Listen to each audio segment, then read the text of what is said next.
সবাই কেমন আছো? আশা করি তোমরা সবাই খুব ভালো আছো আর আমিও ভালো আছি। হ্যাঁ, আমি জানি আজ অনেক দিন বাদে লং ভিডিও নিয়ে চলে এসেছি তোমাদের সাথে।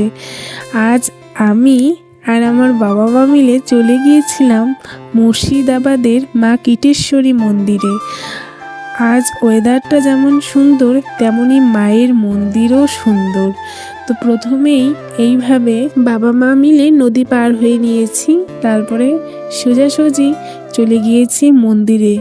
মন্দিরে গিয়ে মনটা তো খুবই শান্ত হয়ে গেল। শান্ত হবেই বা না কেন, মন্দিরের এত সুন্দর শান্ত পরিবেশ, মনটা তো শান্ত হওয়ারই কথা। গিয়েই চারিদিকটা সুন্দরভাবে ঘুরে ঘুরে দেখছিলাম। বলা হয় যে মুর্শিদাবাদের কিটেশ্বরী মন্দির ভারতের পবিত্র শক্তিপীঠের অন্যতম। দেখো তোমরা আমার মায়ের মুখটি কতটা মিষ্টি। আমরা যেই সময় গিয়েছিলাম তখন ব্রাহ্মণ এখানে পুজো করছিল, তো আমরা এখানে মায়ের প্রসাদও পেয়েছি। তো এখানে বলা হয় যে মা সতীটি পবিত্র শক্তিপীঠের অন্যতম, যা কিটেশ্বরী মন্দির নামে পরিচিত। মন্দিরটি ভীষণ সুন্দর, তোমরাও একবার অবশ্যই ঘুরে যাবে। তারপরে এখানে দেখো কি সুন্দর, ইনিও মায়ের দর্শন করতে চলে এসেছে। চারিদিকে এত শান্ত স্নিগ্ধ পরিবেশ, আমার মনটা তো নিমিষেই ভালো হয়ে গেছিল। খুব সুন্দর জায়গা, মানে কোনো তুলনাই হয় না। তারপরে এখানে দেখো কত সুন্দর সুন্দর গাছও রয়েছে, আর এই দেখো কত সুন্দর সুন্দর ফুল। এটা কোথায় বলো তো? হ্যাঁ, তোমরা ঠিকই ধরেছো, আমরা এখান থেকে সোজাসুজি চলে গিয়েছিলাম জগৎবন্ধু দাহাপাড়া ধাম। তোমরা শুধু একবার দেখো কতটা সুন্দর, তোমরা না আসলে বুঝতেই পারবে না।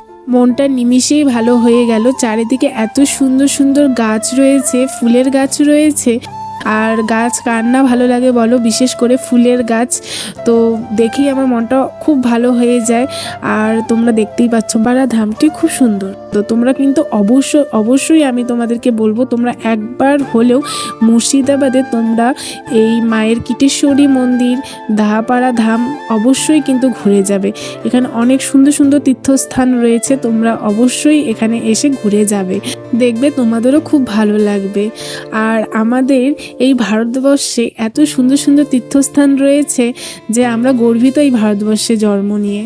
আজকে ভিডিওটা আমি এখানেই শেষ করছি। তোমাদের কেমন লাগলো ভিডিওটি অবশ্যই কমেন্ট করে জানাও।